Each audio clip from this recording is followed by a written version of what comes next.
Hello and welcome to the NCST Weekly COVID-19 discussion. Along with my colleagues, I hope that you and your families remain healthy this week and productive. A few housekeeping items before we get started. All participants will remain muted during the call to avoid background noise. Should you wish to ask a question or provide feedback during our call, please either use the raise hand or chat features and we can unmute your line. With that, I'm going to turn the call over to this week's guest speaker, Gail Hersh. Gail is currently the president of Allodial Title. He's an attorney who has practiced in the areas of real estate litigation, residential and commercial transactions and foreclosures, creditors' rights, and bankruptcy for more than 25 years.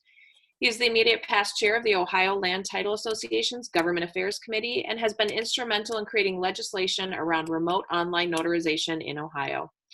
With that, I'll turn the discussion over to Mr. Hersh to provide an update on e-closing standards and specifically remote online notarizations, which I know has been a challenge for several of our buyers.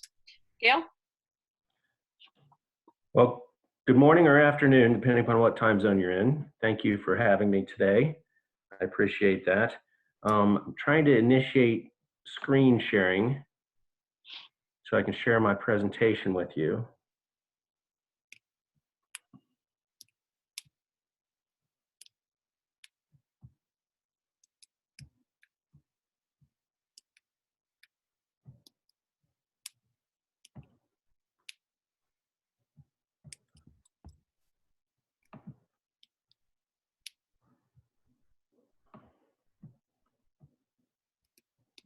Erin, are you able to see?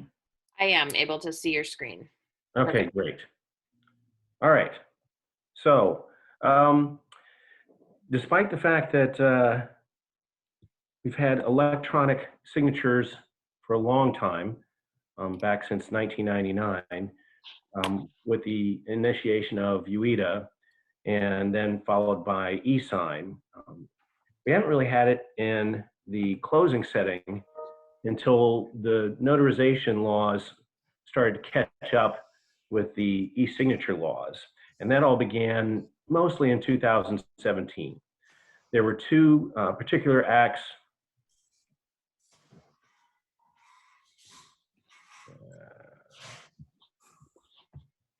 It's giving me a prompt, I apologize.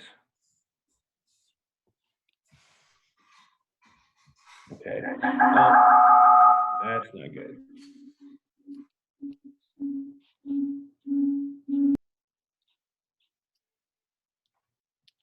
Gail, maybe try.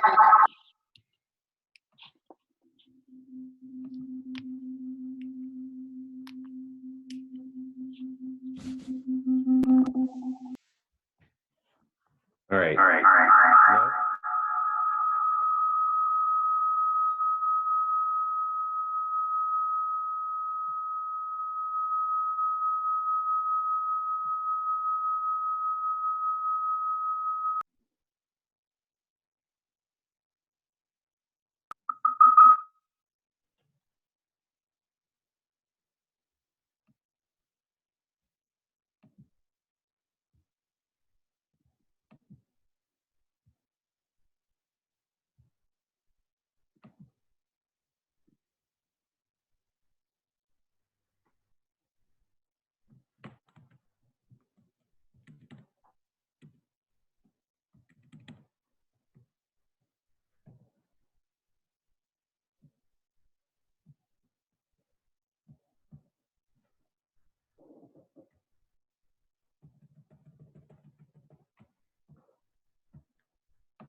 All right, are we able to hear again? We are. All right, hopefully you're able to hear again. Yep.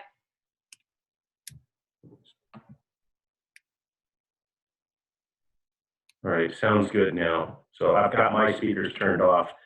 So I'll turn them back on at the end of the presentation and hopefully not have the same issue.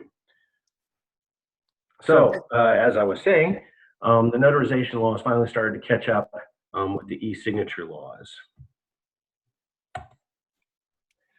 And with that, we started to be able to do e-closings. There are basically four types. You're probably all very familiar with it. There's the traditional closing, which is all wedding signatures.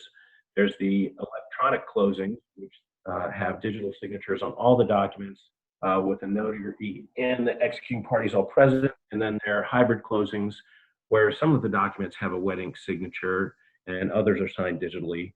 And then the one that we're probably most interested in right now is the remote closings, where it's all digital signatures on all the documents and the parties appear remotely through an audio-visual connection. One of the things that you have to walk through is a bit of a waterfall to figure out whether those closings are going to be appropriate or not. The first is whether the parties are willing to participate. Every party to an electronic signature transaction has to consent. So that's an important factor. And then you've got to figure out whether the jurisdiction permits. I'm sorry, my dog is following me through the house now. My wife just got home. There's state laws that allow remote notarization, but not always in the closing context. So when you're figuring out whether, if you cross those first two hurdles, whether an e-closing is appropriate, you want to think about whether it's practical. Is that something that you can do and have it be the best option? You've got to think about compliance with state laws. Every one of the state laws comes with corresponding Secretary of State regulations. There's a whole slew of underwriter requirements that are being modified now, particularly in light of the emergency legislation that's coming out. And then you've got to think about lender requirements if it's a finance transaction. So most of those are going to require coordination with an e-vault of some sort so that the electronic documents that the lender requires are deposited in that vault. And that's where the originals were.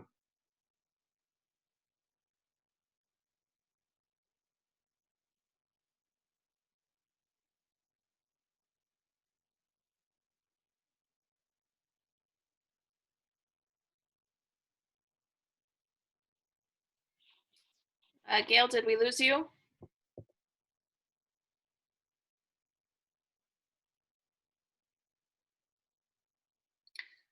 We seem to have lost Gail. Gail, you're coming in and out. The connection does not seem to be good.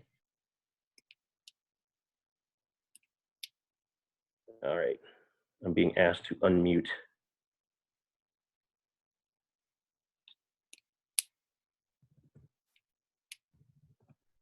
Are you still there? All right. Okay. Someone's speaking that I need to hear at the moment.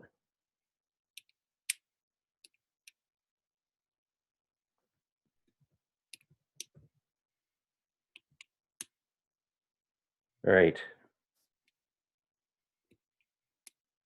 Can you hear me, Gail? Aaron, can you confirm that people can still hear me? I can hear you. Are you able to still hear me? I've got the chat open. All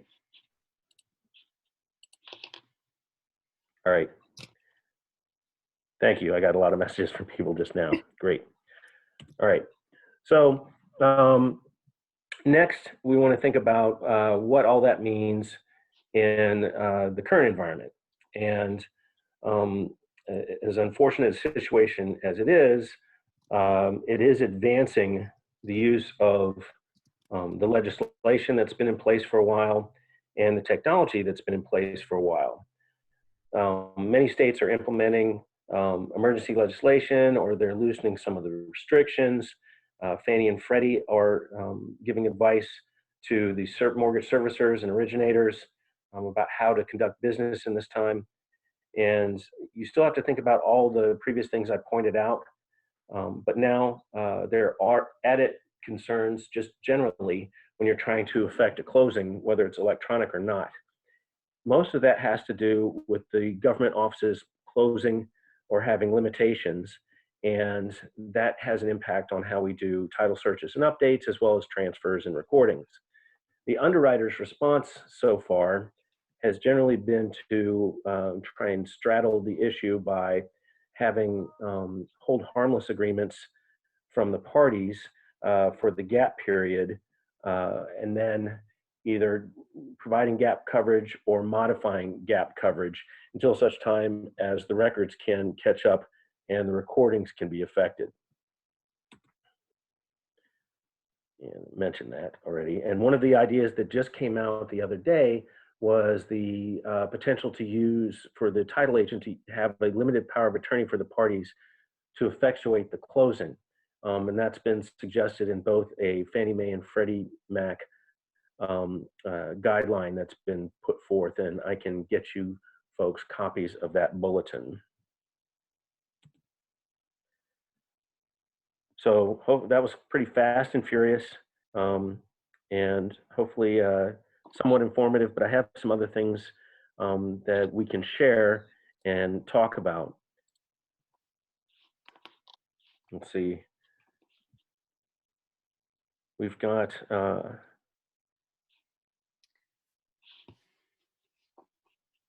document that we can forward, which talks about the current state of legislation. There's actually a national proposed Remote Online Notarization Act, watching that closely. And then we've got the status of the legislation in various jurisdictions, and also the emergency regulations that have been put out to date by jurisdiction. And within those resources, I also have the links to where you can continue to get updates on the information. And then this is a more detailed consideration of the emergency statutes. So we can share that. It's actually way more material than we could go over in a half hour, but hopefully it would be helpful. Also, First American has some guidance that we can share too, and they basically got a waterfall for what you want to think about, some of which I incorporated into the presentation for what you want to do in deciding whether or not to effectuate a remote closing.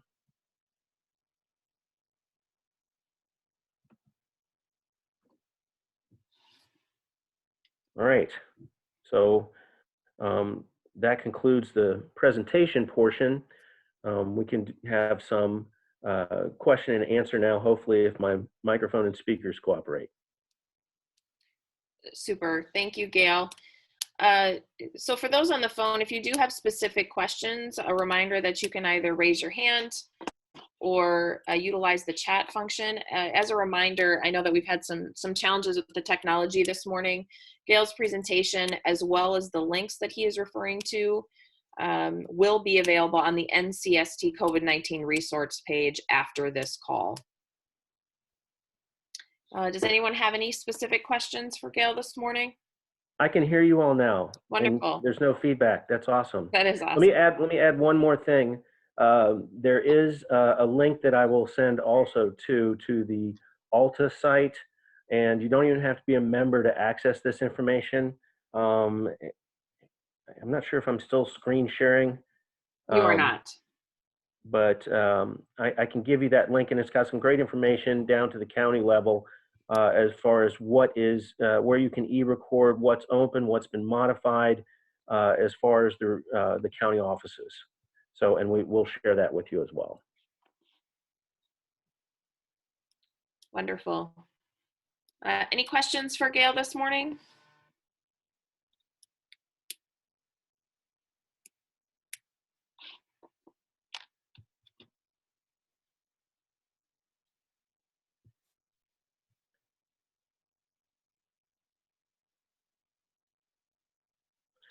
I know there were, one of the points that you folks were interested, I believe, was sort of the vendors that are out there and how it works with that. Correct. So I can address that. We are um, licensed users for both Pavazo, which was the first um, platform to do e-closings. It was tested by the CFPB, oh, is it 7 years ago now, as part of ramping up, knowing that this was coming.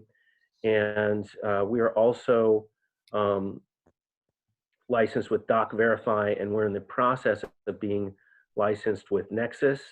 Um, Doc Verify is a nice platform because you don't necessarily have to do closings with it. It's probably a more appropriate platform if you just need e-signatures, but it does have a closing table kind of function to it. And then Nexus is sort of new on the block. I think they're still working out a lot of kinks. They are affiliated with Quicken, and they're basically set up now to do refinances, but they're working on some of the other aspects to have a fully and robust program to handle the e-closings.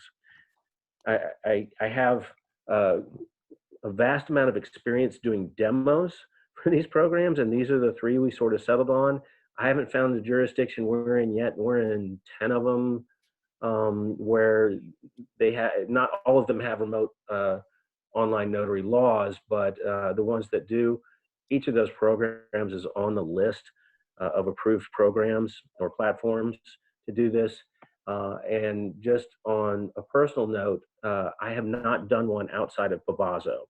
Pavazo has had a long lead time into this, and like any other software, you're going to have kinks, and when you first start to use it, you're going to figure out some of the ways to best use it, and you could have a few stumbling blocks early on, but I think that's been the most friendly, especially in the audio video connection.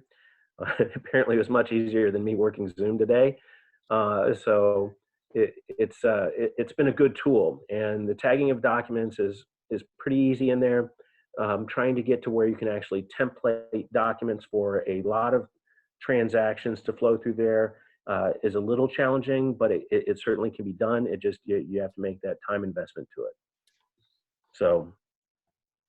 Gail, Right. we do have one question asking if you could, from Kim Malinsky, if you could please talk a little bit more about remote notarization. Sure. So when you do it in the closing context, you're going to be required, if not in other aspects too, to have an audio visual record of the both act of signature, your acknowledgement or jurat in advance of that, so the language you use to prompt that and to be able to do your notary function, and then the notary functioning itself. So you've got to create, when you register with these systems, you create a compliant notary stamp.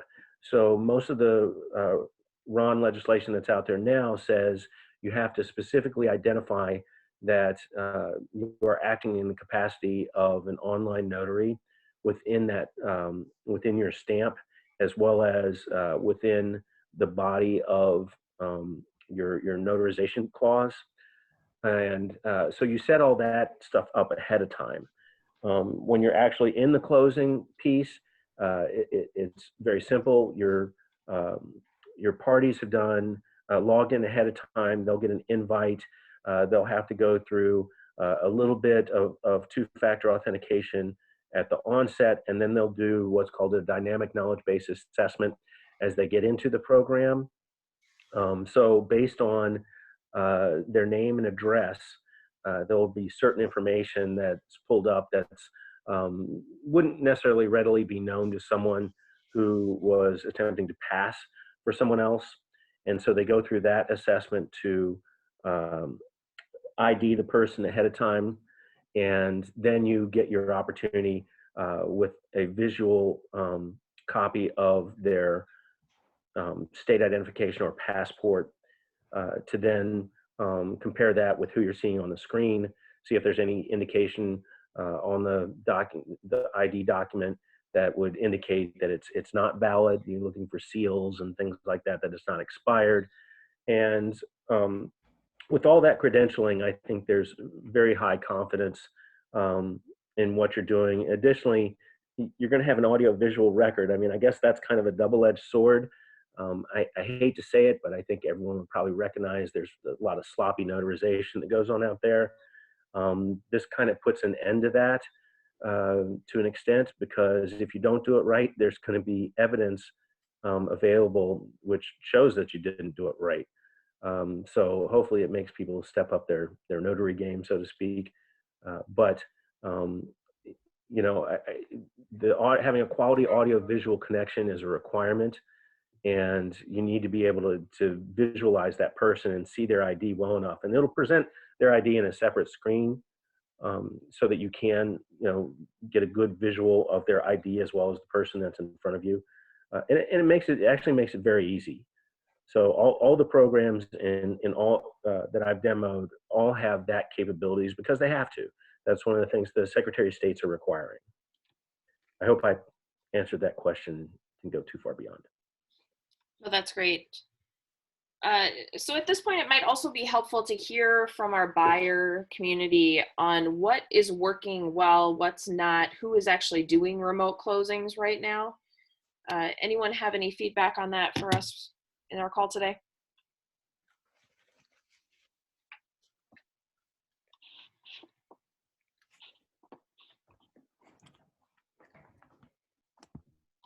We have a quiet group today.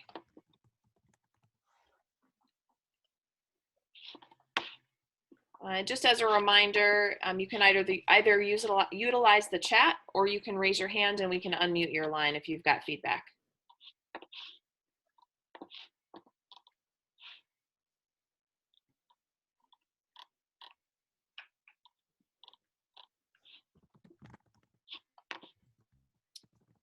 All right.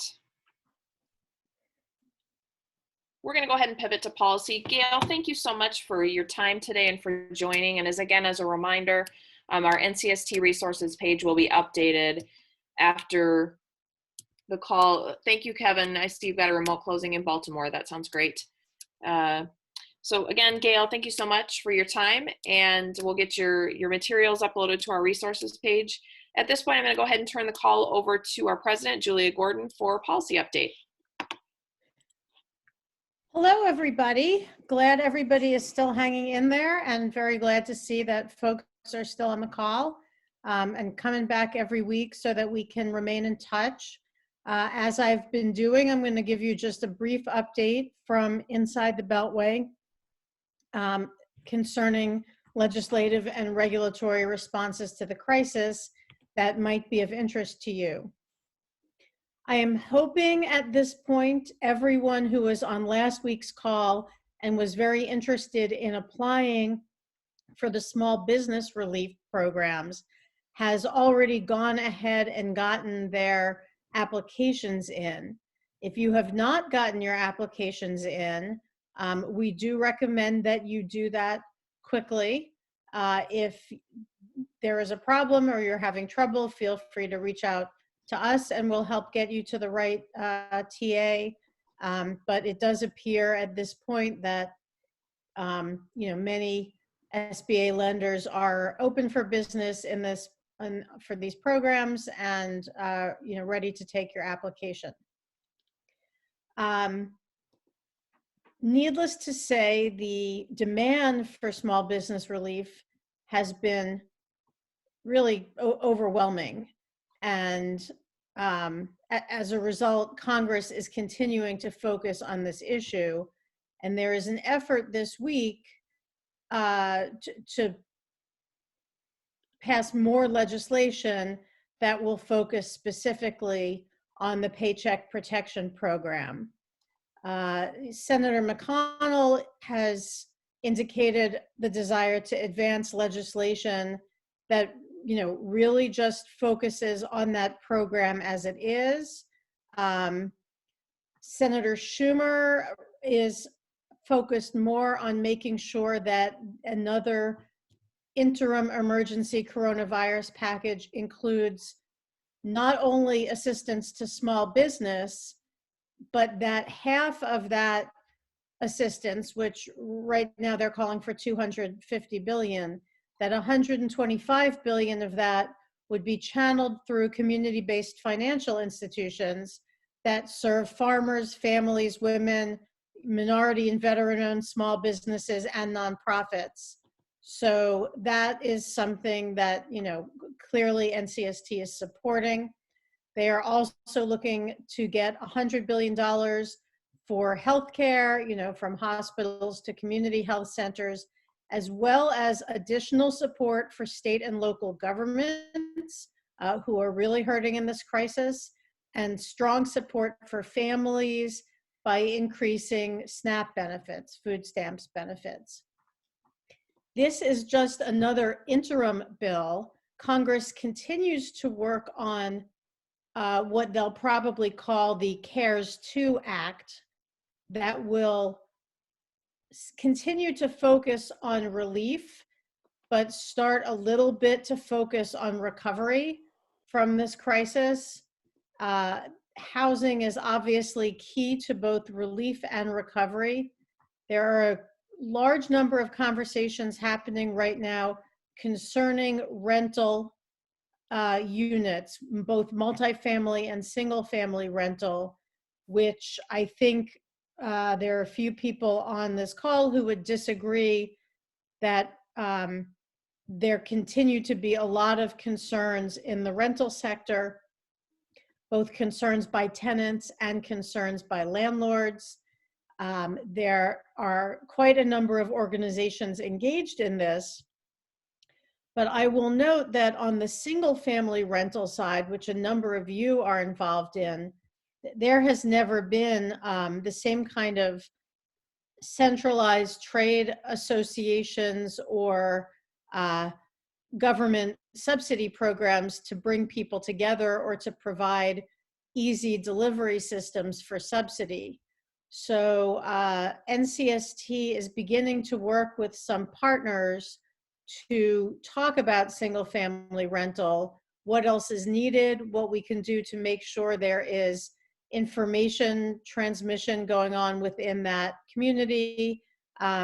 We are looking for any and all feedback from both our community buyers and anyone else you know who would like to weigh in on this. I've been talking to random people on LinkedIn as well as everything else. So that's something that's of immediate concern.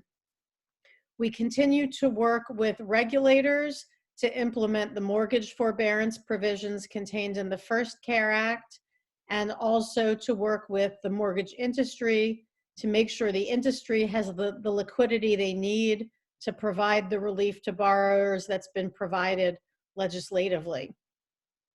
So those are a few things going on here. Looking forward to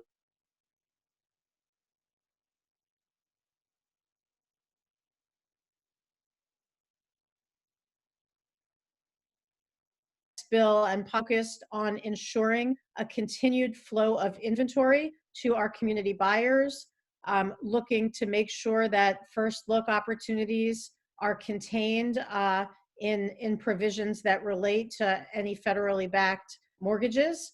And we are also continuing to support some kind of renewal of government programs designed to help you get rehab done, whether it's through the tax credit provisions that we've discussed before or through a more direct subsidy program, you know, either run through HUD like NSP or run through the state HFAs. So these are some of the things on top of our policy agenda, and I'm going to close there and ask for any questions. Thank you, Julia. Just again, a reminder to ask questions or provide feedback. You can either use the chat Q&A feature or you can use the raise hand feature and we will get your line unmuted.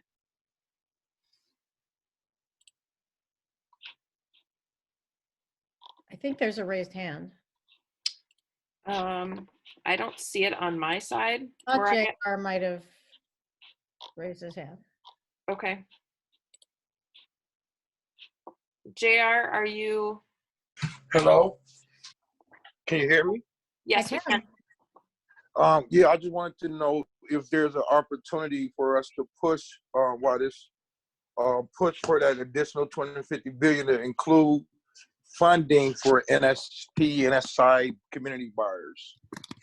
If so, when can we do that, and who should we be reaching out to besides our local folks?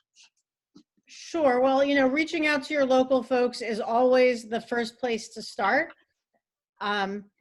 In this, we'll call it the interim bill, we'll call it Bill 3.5.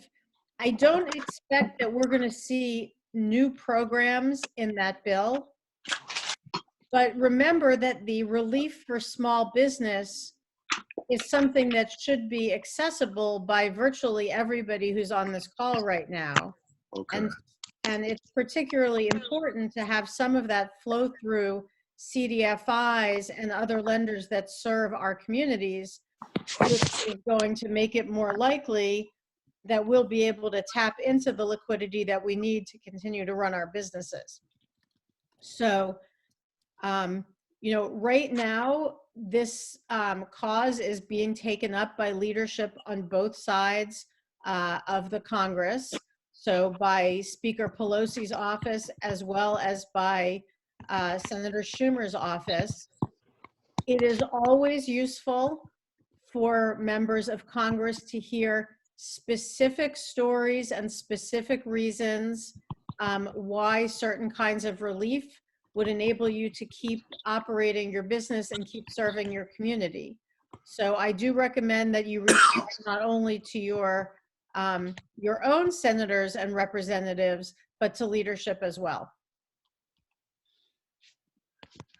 Okay, thanks. Thank you, JR. Julia, for some reason, I'm not able to see raised hands on my side. Let me see if I can. I don't think I saw any other raised hands here. Okay. Technology at its finest today, folks. Any other policy questions or things for Julia this morning?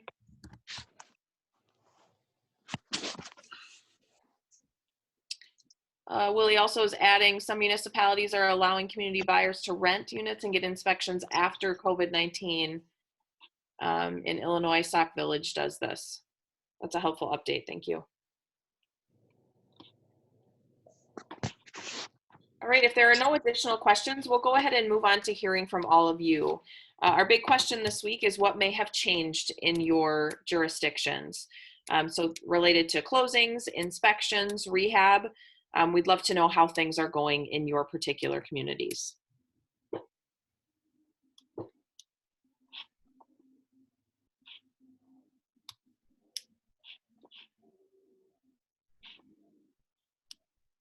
We have a very quiet group today. Yeah, I was going to say, I see lots of you on the participant list. So, Kevin Moody, I have unmuted your line. His line still looks muted to me. I'm pressing the unmute and I cannot seem to. It is not unmuting him. Kevin, can you unmute yourself? Kevin, can you unmute yourself? Can you hear me now? Yes, Yep. Kevin. Okay, good afternoon.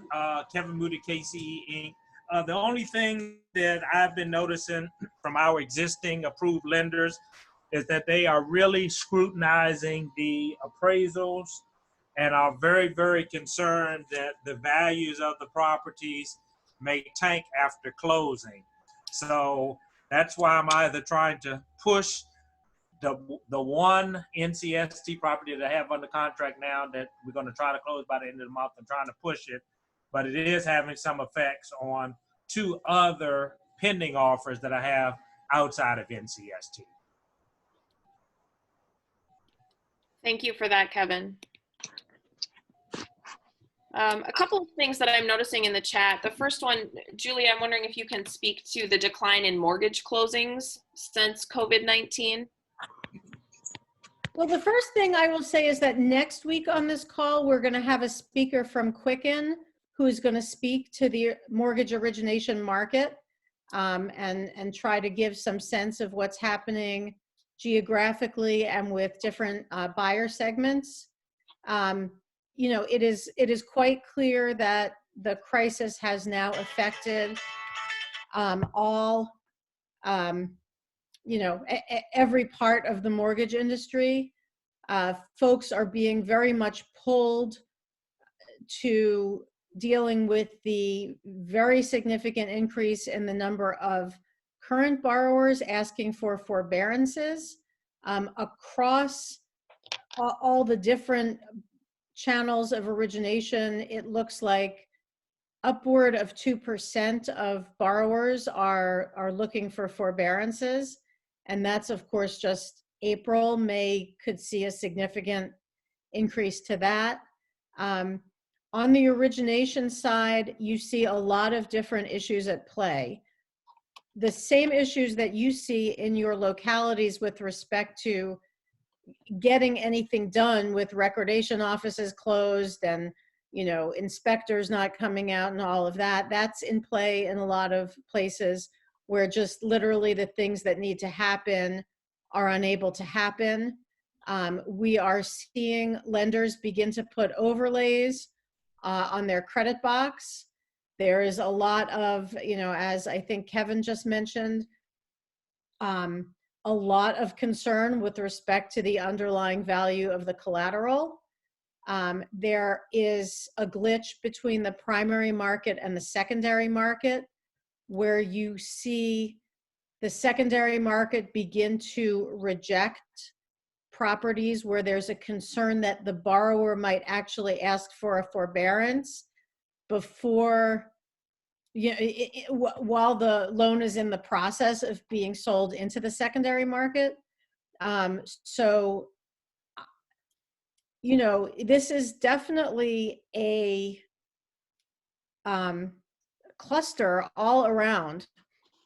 And it is not, you know, I would have been shocked if the purchase mortgage market wasn't affected. You know, for a while there was a lot of momentum coming off on the interest rates we'd been seeing, the mortgage rates, but it does look like this is slowing down and the industry is expecting it to slow down further. Thank you for that, Julia. A couple of things coming in the chat. The first one, Lois Healy, I'm not sure. Thank you for your comment that rehab is continuing. However, inspections are being done remotely. I know that remote inspections have been of great interest to several of our partners. I have unmuted your line, and I'm wondering if you are able to speak more to that. You may be muted on your line. You may have muted yourself as well, but I have changed your status. I'm wondering if you can talk more about that to all of our partners.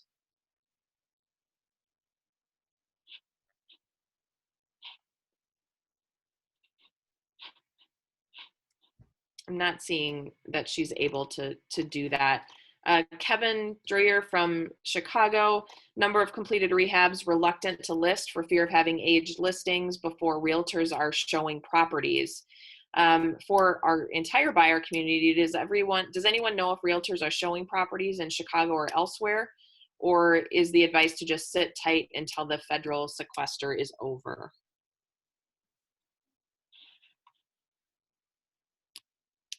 You know, Erin, I might suggest you unmute everybody.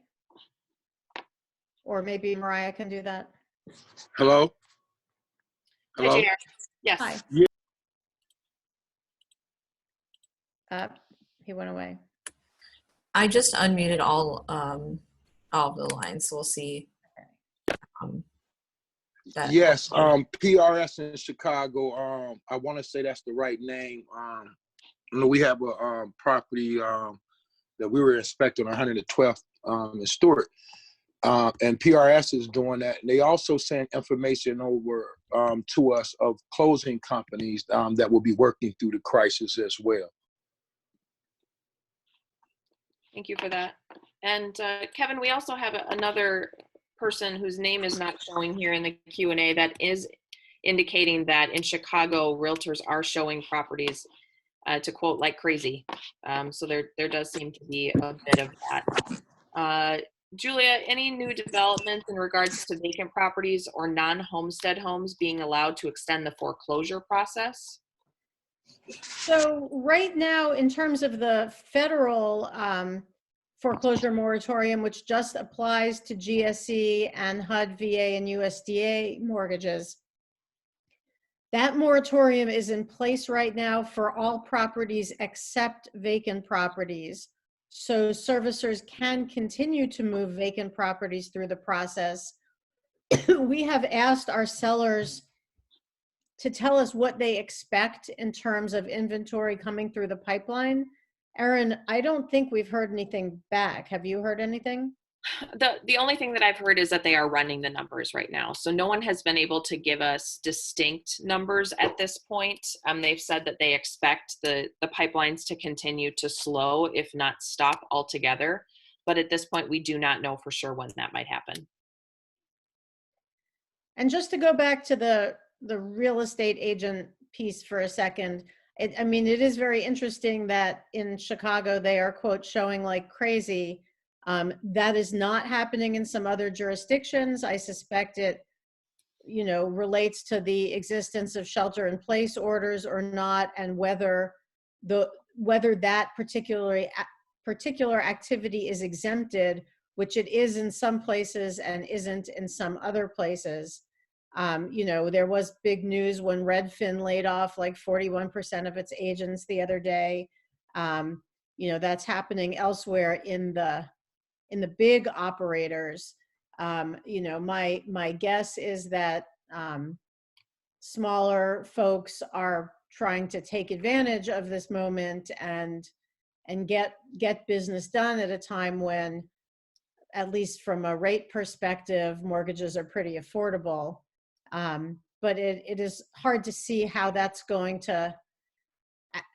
is all going to work if the secondary market is starting to change its standards or processes for in fear of the forbearance put being exercised. And Marcia, thank you for the update. The National Association of Realtors, it seems, has an FAQ on COVID that covers many issues around showings, inspections, et cetera. We will make sure to get our hands on that and update our resource page with that information. Let me take a look here. I've got another Ed Welch. I've unmuted your line. Hi, how are you? Good. Great. Quick update in our region, which is Philadelphia suburbs. We're in Springfield Township, Montgomery County. Our market is, our municipality, which is the smallest in PA, has the highest rate of cases and deaths. In Pennsylvania, going back to the broker and agent questions, our Governor Wolf is not permitting, and through the Real Estate Commission, any on-site showings or visits. It's explicitly prohibited, and I know of some specific folks who have been fined for not adhering to that. Even vacant properties. Now, many people are still doing it, many are not, so it's mixed. With the appraisers, and I'm an appraiser as well, we were signing hold harmless. We're still considered essential in Pennsylvania, so that the transactions, borrowing transactions that are in place can continue. So as an appraiser, we're signing hold harmless to go. We're wearing masks, we're going gloves. And what I'm seeing is these borrowers are taking the risk because they want their funding to come through. So I understand that they may change that and make appraisers non-essential in the next day or two, but I'm not sure. And then with respect to contractors, it's 50-50. They are not supposed to be working. However, some are adhering and not. Some are not adhering and working anyway, and others have a waiver that was granted from the Commonwealth of Pennsylvania. So things are still pretty hectic here, with at least another month to go. Thank you for that, Ed. Michael Smith, I've I believe I've unmuted your line. Can you hear me? Yes. Okay, great. Yeah, just an update here in New York. As far as showings, um, agents are now considered essential. However, we have seen it slow down to basically a halt. We have not been showing any of our rehab properties in the last week. So I think that's really a function of just people being in a real panic and seeing a lot less people just out in general. So showings have really, again, come to a halt. As far as the rehabs, we have been losing more and more workers that were willing to work. We've kind of just been putting one person on any job at a time. But again, we're starting to see people just call in and not show up at the work site. So the rehabs have really slowed as well. I do have one question for NCST, just in far as what have you seen on the percentage of the properties that your buyers have been receiving pricing on? How many deals have you seen go through on the buy side? We did buy one last week, and I think that would be it. We did receive a couple other prices. We probably would have bought 3 last week if it was, 2 months ago. So I was just curious on what you guys are seeing. Thank you, Michael. So we certainly are seeing, whether from a timeline delay or just the ability to receive pricing, we are certainly seeing a slowdown as well. Some folks I know are attributing that to what many on this call have described as uncertainty with what might happen with the market. Others just simply don't have the time or staff, given other priorities, to be able to get out and inspect those properties. So we certainly have seen a slowdown just even in the receipt of pricing. And that naturally then would lead to a slower accept rate. Okay, thank you.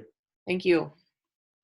Julia, a couple of policy pieces here. In the CARES Act, there's a demand for emergency and transitional housing. Wonder if NCST has the ability to make recommendations to HUD to release its inventory to NCST for community buyers to provide for those needs.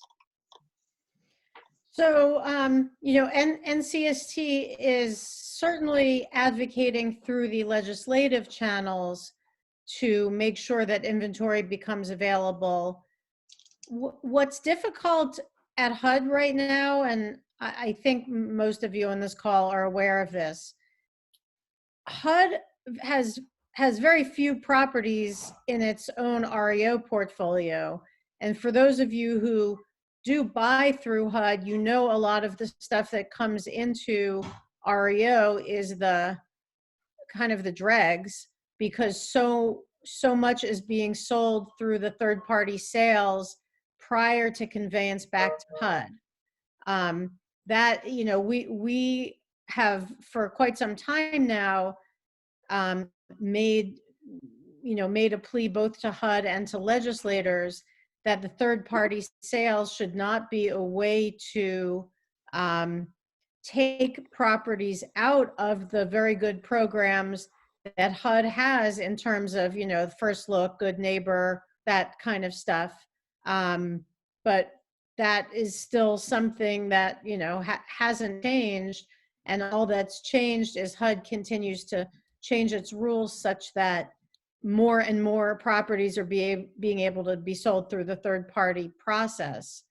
I do think for individual situations, if you know of inventory, I think NCST could be very helpful for advocating with respect to individual situations.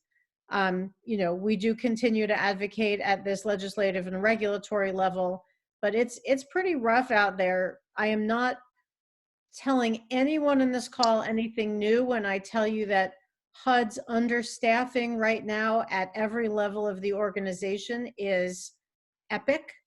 And the crisis, of course, with people trying to work from home is making operations even more difficult.